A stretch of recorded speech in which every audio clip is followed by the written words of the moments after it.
इन्हें क्या मिलेगा? कुछ नहीं मिलेगा। वो तो स्वयं राजा हैं और उनका राज्य बहुत दूर का है। अपना उनका कोई व्यक्तिगत स्वार्थ तो है नहीं, लेकिन धर्म के प्रति निष्ठा है। कह रहे हैं ना, कुछ बहुत गलत होने जा रहा है, होना नहीं चाहिए, ये अर्जुन बहुत गलत कर रहा है पीछे हट करके, मैं इसे ऐसा करने नहीं दूंगा। जितने उपाय हो सकते हैं सब आजमाऊंगा। अर्जुन का हठ और कृष्ण की व्याकुलता। यहां हम देख रहे हैं एक ऐसे व्यक्ति को जो अधर्म को जीतता हुआ नहीं देख सकता, क्योंकि भगवान इत्यादि बोल करके तो आप फिर उनको बहुत दूर का बना देते हैं। भगवान है तो विशिष्ट हैं, ऊंची ऊंची बातें कर ही रहे होंगे। थोड़ा सा ऐसे देखिए कि एक मनुष्य ही है, हमारी आपकी तरह। सीखिएगा। नमस्कार आचार्य जी। आचार्य जी, मन इतना अशांत क्यों रहता है? हम मन की ये जो सामग्री है उसके साथ सहज क्यों नहीं हो पाते? Please help, and my request is if you can respond in Hindi, that would be more beneficial for me.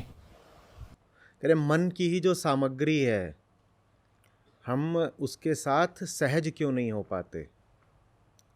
अपने ही मन में जो चल रहा है उसको लेकर के बेचैनी क्यों रहती है? व्यक्ति ये क्यों नहीं कह पाता कि जो मन में चल रहा है ठीक है, चलता रहे? यही पूछा आपने? नहीं, मन में जो चल रहा है उसके साथ सामंजस्य बहुत बैठना भी नहीं चाहिए, क्योंकि शांत होना किसको है? आप कह रहे हैं मन में जो चल रहा है उसको लेकर के मन शांत नहीं रहता, बेचैन रहता। शांत होना ही किसको है? मन को ही तो शांत होना है ना। अब ये दो अलग अलग चीज़ें हैं, इसको आप समझिएगा। एक मन है जिसको शांति चाहिए, और एक चीज है मन ने जो सामग्री इकट्ठा कर ली है शांत होने के लिए। मैं मन हूं, मुझे क्या चाहिए? शांति। मन का मूलतः एक ही उद्देश्य होता है, क्या होना है? मन को शांत होना है। उसी शांति को बोध भी कहते हैं, मुक्ति भी कहते हैं। मन को वहीं पहुंचना है। मैं मन हूं, मुझे शांत होना है, और मैं अपने चारों ओर क्या पाता हूं? एक बड़ा संसार। तो शांत होने के लिए मैं किसका उपयोग करूंगा? संसार का। और अपनी बुद्धि विवेक के अनुसार मैं संसार से कुछ चीजें चुनता हूं। मैं कहता हूं ये चीजें हैं, मैं चुन रहा हूं, एक चीज, दो चीज, चार, पांच चीज। इन चीजों से मुझे शांत होने में मदद मिलेगी। ठीक, ये तर्क रहता है। अब शांत होने के लिए मैं इतनी सामग्री इकट्ठी कर लेता हूं। मैंने इसको इकट्ठा करा, ये सामग्री है, इसको आप विचार बोल सकते हो। इसको आप, ये एक विचार है, इसको मैंने इकट्ठा करा किस लिए? मुझे क्या होना है? शांत होना है। ये दूसरी सामग्री मैंने इकट्ठा करी है किस लिए? मुझे, ये सब मेरा चुनाव है। इसको हम बोल सकते हैं मान्यता। ये विचार है, ये मान्यता है। ये तीसरी सामग्री मैंने इकट्ठा करी है शांत होने के लिए, इसको हम क्या बोल सकते हैं? भावना। ये चौथी सामग्री मैंने इकट्ठा करी है शांत होने के लिए, इसको हम क्या बोल सकते हैं? संबंध। ये पांचवी सामग्री मैंने इकट्ठा करी है शांत होने के लिए, इसको हम क्या बोल सकते हैं? संसाधन, पैसा या कुछ भी और। पैसा भी हम इसीलिए चाहते हैं ना कि पैसा आ जाएगा तो जरा शांति मिलेगी। तो ऐसे ऐसे करके हम माने मैं कौन? मैं हूं, मैं मन हूं। तो मन शांत होने के लिए बहुत सारी चीजें अपने चारों ओर जुगाड़ लेता है, वो मन की सामग्री बन जाती है। मन की सामग्री बन जाती है। और ये जो सामग्री है, दोबारा पूछ रहा हूं, हमने किस लिए जुगाड़ी थी? उसको एकत्रित करा था ताकि वो हमें शांति दे पाए। उससे शांति मिलती है? शांति उससे मिलती नहीं। तो कैसा लगता रहेगा लगातार कि ये सब जो इकट्ठा करा, ये क्या हुआ? ये व्यर्थ हुआ, बेकार गया, है ना? जीवन भर एक चीज एकत्रित करने में लगे रहे, फिर दूसरी चीज करी, फिर तीसरी चीज करी, 5-7 और चीजें हैं जो अपने पास हैं। हमारे पास 5-7 नहीं होती, हमारे पास पता नहीं कितनी होती हैं, सैकड़ों होती हैं। मन की सामग्री भी अनंत है, लेकिन वो जितनी सामग्री है उसमें से कुछ भी ऐसा नहीं है जो आपको पूरी तरह से वो दे पाए जो आप चाहते हैं। मन की पूरी सामग्री में वो चीज जरा भी नहीं है जो आपको शांति दे पाए। तो इसीलिए वो सामग्री आपके पास तो रहती है, पर आप उसको लेकर के जरा चिढ़े चिढ़े रहते हैं। अब जैसे आपने किसी से संबंध बना लिया, दोस्ती बना ली या कोई और संबंध कर लिया, विवाह ही कर लिया मान लीजिए, मन जो भी करता है क्यों करता है? उसी मूल बात पे लौट के आएंगे बार बार। मन ने क्यों बनाया संबंध? अब उस संबंध से शांति तो मिलती नहीं, मिल सकती ही नहीं, तो फिर व्यक्ति चिढ़ा चिढ़ा रहेगा अपने संबंधी के प्रति। जिससे संबंध बना लिया उससे जरा चिढ़े चिढ़े रहोगे, क्योंकि उससे आपकी जो अपेक्षा थी वो पूरी तो हो नहीं सकती ना। क्या थी अपेक्षा? क्या मिलेगा? और वो तो मिली नहीं, वो चीज मिली नहीं, और एक व्यवस्था अपने और निर्मित कर ली, और हर व्यवस्था के साथ जिम्मेदारियां आ जाती हैं। मैं अपने चारों ओर ऐसे एक पूरा कुनबा बना लूं, अपने चारों ओर एक ऐसी व्यवस्था बना लूं, एक भंडार बना लूं जिसकी देखभाल अब मुझे ही करनी है। तो देखभाल तो अब रोज करनी पड़ेगी, और उसमें से मिल क्या रहा है? वो नहीं मिल रहा जो चाहा था, और 10 चीजें भले मिल रही हो। कोई संबंध बना लिया, उससे कुछ सहूलियत मिलने लग गई, मान लो सहूलियत मिलने लग गई, और चीजें मिलने लग गई, कुछ मांगे थी वो पूरी होने लग गई, लेकिन बस वो जो सबसे गहरी और केंद्रीय चीज थी वो तो नहीं मिली। तो क्या करोगे? एक गाड़ी खरीद लाए हो, महंगी गाड़ी है, वो सब कुछ देती है। क्या क्या देती है? उसका एसी चलता है बढ़िया, उसमें बैठ जाओ, अच्छा एसी है, उसका म्यूजिक सिस्टम बढ़िया चलता है, ब्लूटूथ लगा हुआ है, दूर से बैठ करके तुम उसमें गाने बजा दो, कुछ कर दो। उसमें अंदर 50 और तरीके के सेंसर लगे हैं, सुविधाएं लगी हैं, बारिश होती है अपने आप उसमें वाइपर चलने लग जाता है। पेंट उसका अव्वल दर्जे का है, क्या पेंट है, वाह। ऊपर उसमें सनरूफ है, मौसम अच्छा हो तो उसको पीछे खिसका दो और मुंडी बाहर निकाल करके चारों तरफ निहारो। सब कुछ देती है वो गाड़ी तुमको, बस मंजिल तक नहीं पहुंचाती। अब उस गाड़ी से क्या रिश्ता रहेगा? हाँ,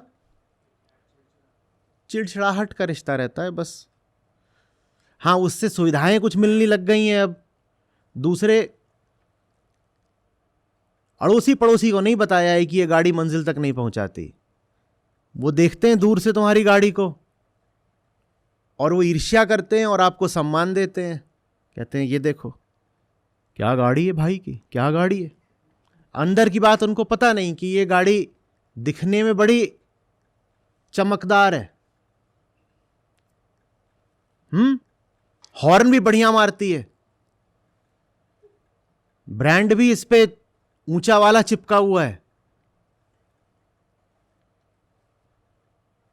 अंधेरा हो जाता है, हेडलाइट क्या जगमग जगमग, पड़ोसी हेडलाइट देख करके परेशान है, कह रहे वाह, अंधेरा मोहल्ला पूरा रोशन कर दिया है एक आदमी की गाड़ी ने। तो दुनिया की नज़रों में उसकी वजह से भी कुछ आपको मान्यता मिल रही है, प्रतिष्ठा मिल रही है, तो गाड़ी आप छोड़ तो सकते नहीं। लेकिन ये भी जानते हो कि और जो मिल रहा है सो मिल रहा है, जो चाहते थे वो नहीं मिल रहा है, तो उसको लेकर के बेचैन तो रहोगे ही ना।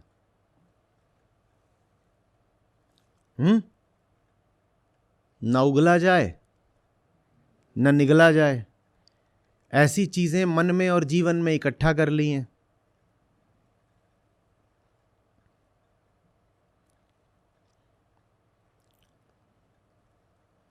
अभी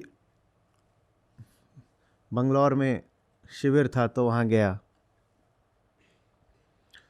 तो ये जो AIRBNB वाले होते हैं तो उनमें एक में रुका।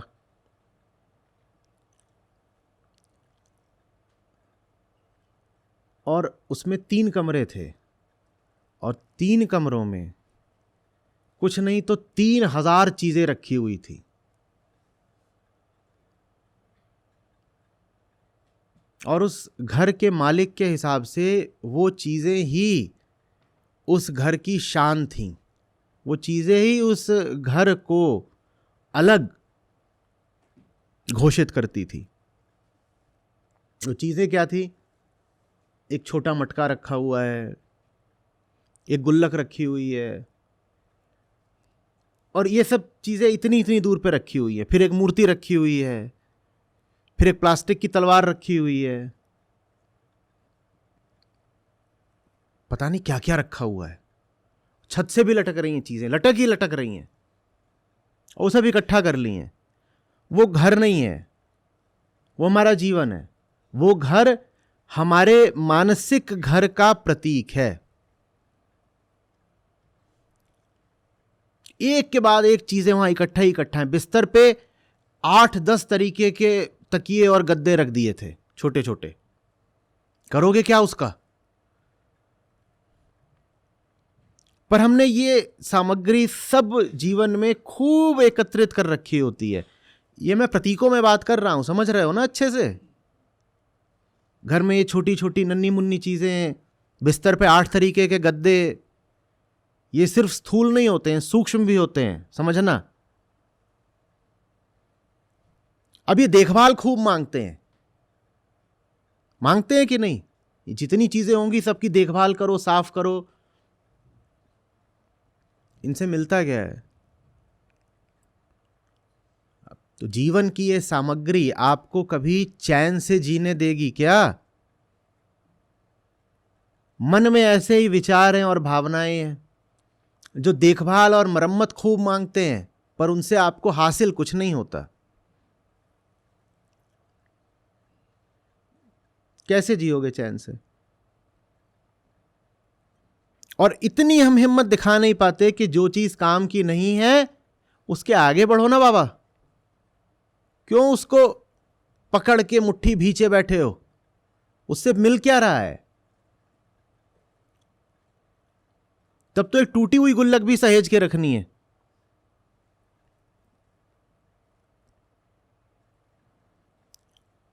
इतना ज्यादा सामान था, 2 दिन के भीतर भागा मैं वहां से। मैं कहीं भी और ले जाओ, यहां अजायब घर है, घर नहीं है, रहूं कैसे इसमें? आदमी रात में पानी पीने उठे, ठोकरे खा खा के गिरे।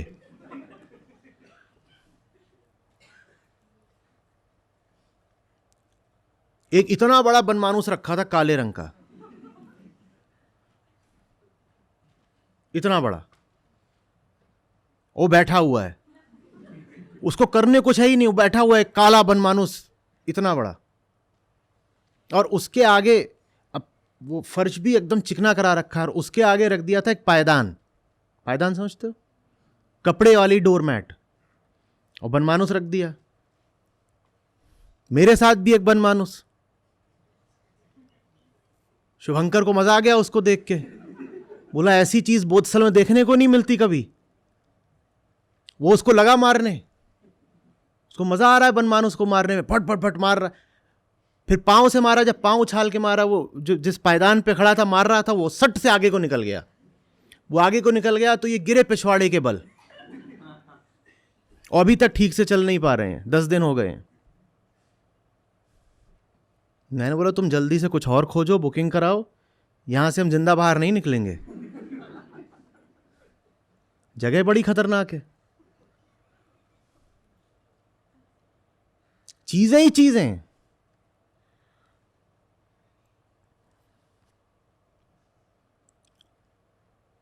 बिस्तर पे एक गद्दा, उसके ऊपर एक पतला गद्दा, उसके ऊपर एक और, उसके ऊपर एक और, उसके ऊपर एक कंफर्टर, उसके ऊपर एक और चीज।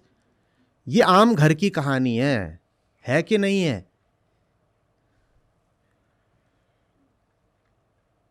मोबाइल खो जाए, वो तीसरी चादर की चौथी परत के ऊपर जो गद्दा पड़ा था उसके तकिए में घुस गया। अब खोज के निकाल लो, मिल ही नहीं रहा, साइलेंट पे अलग है। खौफ छा गया बिल्कुल कि भागो यहां से।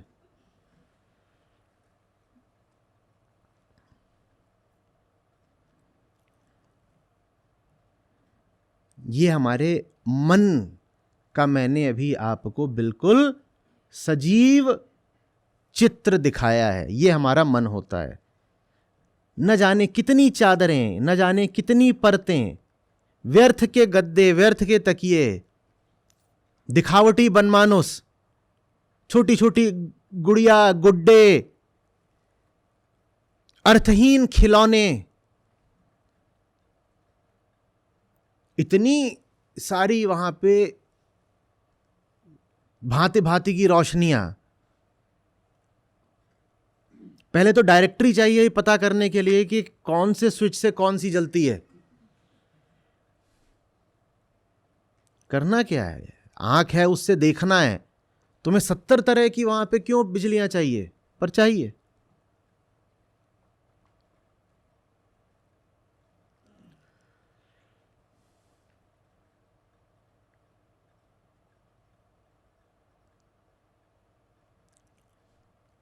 कैसे चैन मिलेगा? उस पार जाना है, गठरी इतनी भारी कर ली है,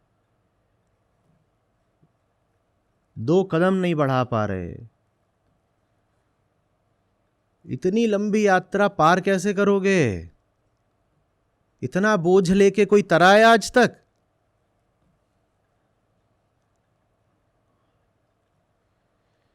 इधर लगाव, उधर मोह, उधर ममता, इधर कर्तव्य, उधर जिम्मेदारी, उधर लालच, बंधन ही बंधन, और सब व्यर्थ के।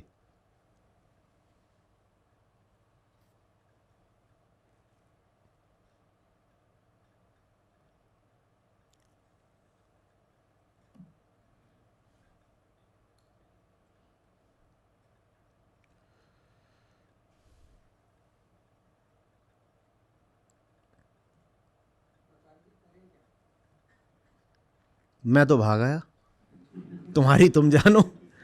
मैंने तो दूसरे दिन कहा कि भैया कोई और ठिकाना खोजो, नहीं तो तीसरे दिन हम भी यहीं खिलौने बन के पड़े होंगे। कोई बड़ी बात नहीं कि इसमें जो पहले आए थे लोग ठहरने, समझ गए, वही हैं सब जो खिलौने बन के अब यहां स्थापित हो गए हैं। पुरानी कहानियों में ऐसा हुआ करता था कि राजकुमार ने जब जा करके जादूगर का तिलिस्म तोड़ा तो वहां जितने गुड्डे गुड़िया थे वो सब सजीव हो गए। बोले अरे हम भी राजकुमार थे, इस जादूगर ने हमको बंधक बना करके खिलौना बना के अपने यहां सजा लिया था। अब तुमने इसका जादू और तिलिस्म माया जाल तोड़ा है तो हमको अब फिर से जान मिली। और जादूगर के तालाब में जो सब छोटे छोटे मेढक मेढकियां थे वो अचानक खड़े हो गए साक्षात राजकुमारी बन के। बोले हमें भी जादूगर ने फंसा लिया था और मेढक बना के अपने तालाब में डाल दिया था। इनका हम भी यहां खिलौने ही बन जाने, भागो। 3 कमरों में 3 बड़े बड़े फ्रिज। वो बोला इसमें सो जाऊं अंदर? इतनी जगह में तो बोधस्थल में 2 सो जाते हैं।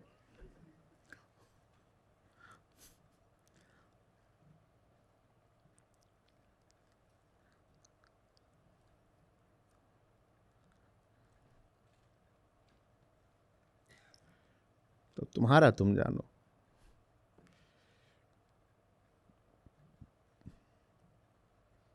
और भी थी वहां चीजें, 4 कुत्ते भी थे। मिलना पूछना उससे, बताएगा है यहां पे कहीं। वो अभी उसका दर्द है, बचा हुआ है, अभी बाहर कहीं होगा।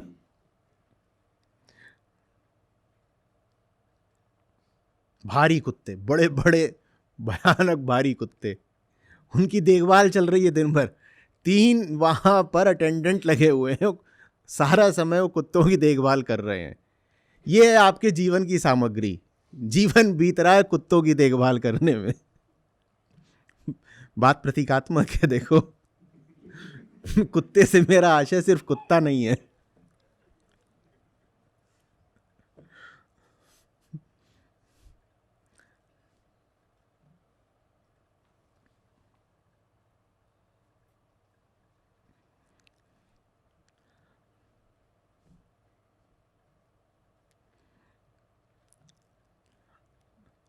नहीं, स्पष्ट नहीं हुआ।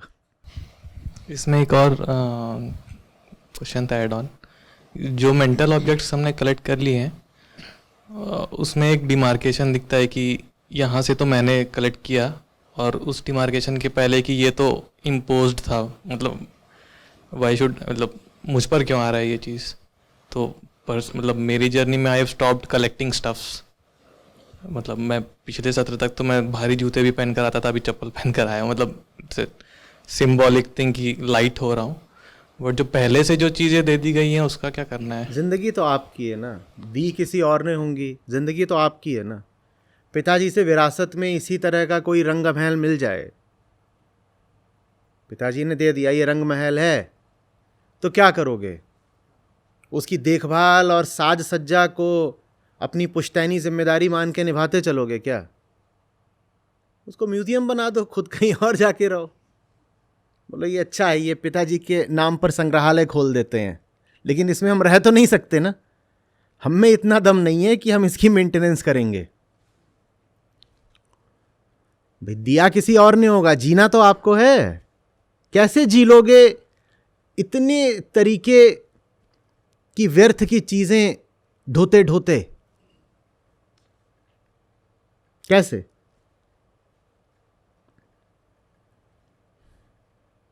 चीजें ही चीजें, चीजें ही चीजें। बाहर स्थूल चीजें, भीतर सूक्ष्म चीजें, चीजें ही चीजें। दुनिया के बाजार ही इसी पे चल रहे हैं कि आपको चीजें बेचते चले।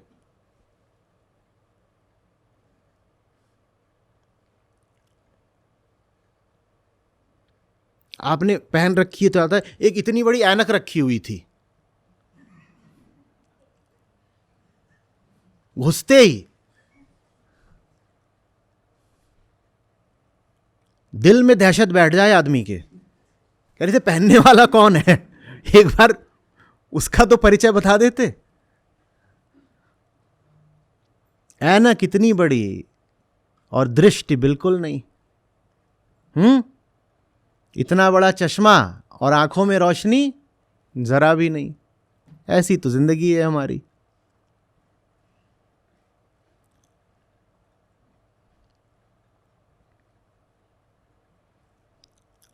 किस किस के घर में इस तरह की सामग्री खूब है, कोई बताएगा नहीं। उसी को तो हम बोलते हैं ना वेल मेंटेन्ड हाउस होल्ड। उसी को तो बोलते हैं।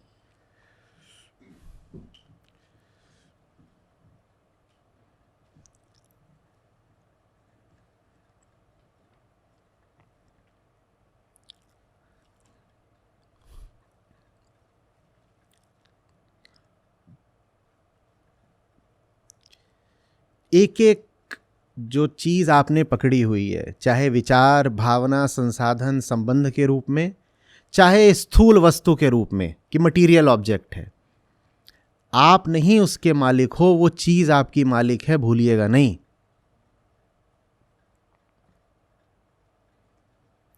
सूफी कहानी सुनी है ना कि एक आदमी अपनी गाय को लिए चला जा रहा था, तो ये सूफी फकीर हैं, ये जा रहे हैं अपने शिष्यों के साथ, जिनके मुरीद कहलाते हैं। तो उनमें से एक ने जिज्ञासा करी, बोले ये देखिए मालिक अपनी गाय को लेके चला जा रहा है। तो साहब मुस्कुराए, बोले धोखे में हो तुम, तुम्हें पता नहीं इसमें मालिक कौन है और नौकर कौन है। बोले तो दिख रहा है मालिक कौन है, नौकर कौन है? मालिक के हाथ में रस्सी है और आगे आगे चल रहा है, और जो गुलाम है जानवर वो पीछे पीछे चल रहा है। बोले अभी बताते हैं। जा कर के वो जो रस्सी थी वो छीन ली या काट ली, कुछ कर दिया। जैसे ही करा तो गाय भगी।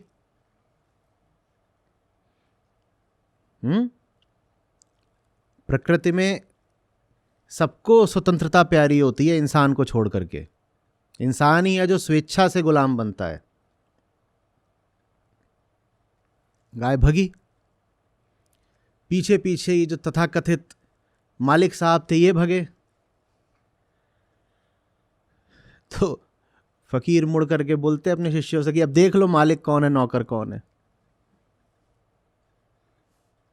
रस्सी धोखा थी, रस्सी के कारण तुम्हें भ्रम लग रहा था कि वो आगे वाला मालिक है। नहीं नहीं, असली मालिक वो है जिसको तुमने गुलाम बना रखा है। जिसको तुमने गुलाम बना लिया वो तुम्हारा मालिक हो गया। जो चीज तुमने इकट्ठा कर ली वो चीज तुम्हारी मालिक है। अब तुम हमेशा उस चीज की सेवा करोगे। और ऐसे हुनरमंद लोग बहुत कम होते हैं जो चीजों से अपनी सेवा करवा ले। आप गौर से परखिएगा, आपके पास जो कुछ है आप उसकी सेवा में नियुक्त हो चुके हैं। आप दिन भर अपनी जिंदगी की सामग्री की सेवा करते हैं।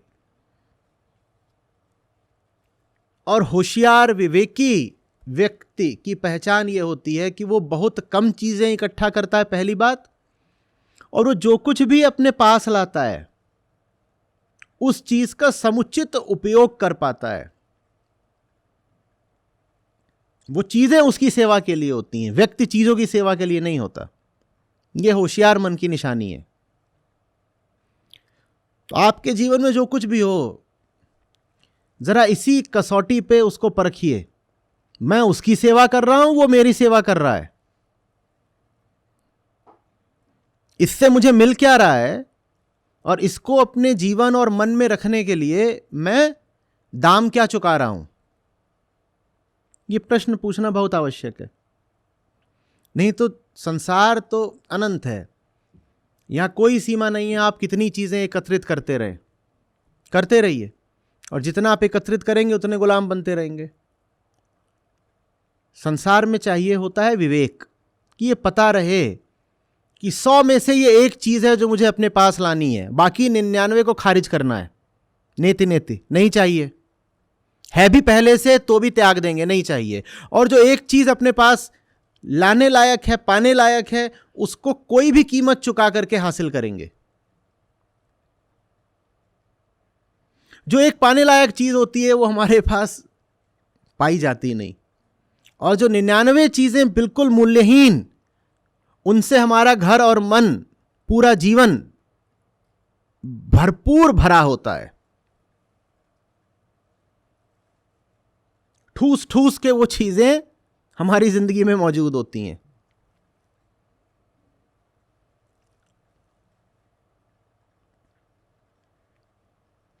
संसार और संसार की सामग्री ही मुक्ति का उपकरण और मार्ग भी हो सकती है, लेकिन आपको बहुत सार केंद्रित होना पड़ेगा। बड़ी पारखी नजर से और बड़े होश के साथ अपने जीवन को देखना पड़ेगा। क्या रखने लायक है, क्या त्यागने लायक है। जो रखने लायक है आप पाएंगे आपके पास बहुत कम है। अगर कम है तो उसको और प्राप्त करिए, उसको अर्जित करिए, जीतिए। जीवन में जो भी असली चीजें होती हैं आसानी से नहीं मिलेंगी, श्रम करना पड़ेगा, दाम चुकाने पड़ेंगे। करिए ना, जीवन इसीलिए तो है। जीवन है ताकि आप सही श्रम करें, सार्थक उद्यम करें। संबंध सब बुरे नहीं होते, पर जो लोग हैं इस लायक कि उनसे संबंध बनाए जाएं, वो हमें अपनी पहुंच से बहुत दूर के लगते हैं। हम वास्तव में उनको जानते ही नहीं, वो दूर के भी क्या लगेंगे। हमने ऐसों को जानने की कभी कोशिश भी नहीं करी कि वो कौन है जिनसे रिश्ते रखे जाएं। और दुनिया भर के सब मनहूस व्यर्थ, एकदम कचड़ा कबाड़ी लोग हमारी जिंदगी में ठूस ठूस के भरे हैं, और फिर वो जीने नहीं देते। फिर हम कहते हैं ये तो पूरी दुनिया ही खराब है। दुनिया नहीं खराब है, जो लोग आपने भर लिए हैं जीवन में वो इस तरीके के हैं। बेहतर लोग भी हो सकते हैं, आपने प्रयास कब करा। विचार भी बेहतर आ सकते हैं, ऐसा नहीं कि मन में जितने विचार होते हैं वो अनिवार्य रूप से कुविचार ही होते हैं। सुविचार भी हो सकते हैं, पर सुविचार आए उसके लिए सुसंगत करनी पड़ती है, उसके लिए स्वाध्याय करना पड़ता है, उसके लिए उच्च कोटि के ग्रंथ पढ़ने पड़ते हैं।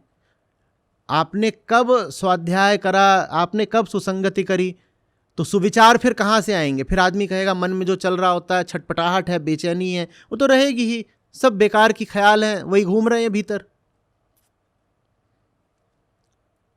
और बेकार के ख्याल मुफ्त मिलते हैं, वो बैठे बिठाए मिल जाएंगे, आपको कोई श्रम नहीं करना है। आप जीवन में कोई पात्रता मत दिखाइए, कोई कीमत मत चुकाइए। जितना कचड़ा है जिंदगी का, जिंदगी आपके ऊपर मुफ्त उड़ेल देगी, वो तत्काल उपलब्ध रहता है। बताइए कितना कचड़ा चाहिए, कचड़े की कोई कीमत चुकानी होती है। निकलिए शहर में, यहां भी कचड़े के कहीं जगह ढेर लगे होते हैं। कोई आपसे पैसे मांगेगा, आप वो कचड़ा टोकरी में भर लें, या आप उसी कचड़े में अंदर घुस जाएं, नहाना शुरू कर दें, उससे कोई पैसे मांगेगा क्या? तो हमने यही करा है, जो कुछ मुफ्त मिला है हमने खट से उसको जीवन में स्वीकार कर लिया है। यह अलग बात है कि जो कुछ मुफ्त मिल रहा होता है वो पूरे जीवन की कीमत वसूल लेता है। महंगा रोए एक बार और सस्ता रोए बार बार। हमने सस्ती जिंदगी चुन करके अपना सब लुटा दिया।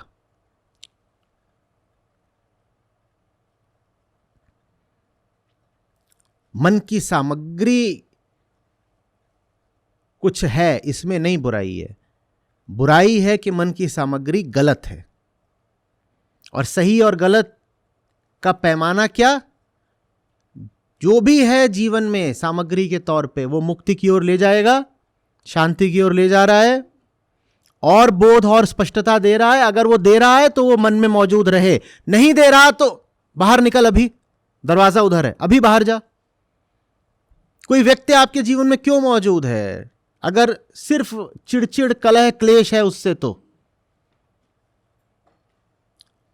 वो आपके जीवन में दीप की तरह मौजूद है या कीच की तरह? वो आपको रोशनी दे रहा है या जिंदगी को दुर्गंध से भर रहा है? रोशनी दे रहा है तो सब कुछ गवा के भी उस रिश्ते को सहेजिए, संभालिए। कुछ भी हो जाए उसको जीवन से जाने मत दीजिए। रहीमन फिर जोड़िए टूटे मुक्ता हार। मोतियों का हार बार बार भी टूटता हो तो आदमी उसको जोड़ता है, उससे रिश्ता टूटता भी हो 100 बार तो भी आप उसको 100 बार जोड़िए। लेकिन व्यर्थ की चीजें वो तो न भी टूट रही हो तो अपनी ओर से तोड़ दीजिए, उठा के बाहर फेंकिए। साधारण पत्थर आपके पास पड़े हो, अपने आप कभी टूटेंगे क्या? ठीक। जीवन व्यर्थ गंवाने के लिए नहीं है। जीवन इसलिए नहीं है कि मन के घर को बड़े बड़े बनमानुसों से भर लो।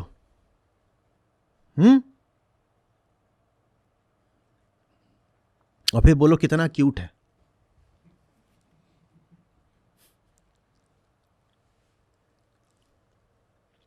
कुछ बात बनी या सब इधर उधर का?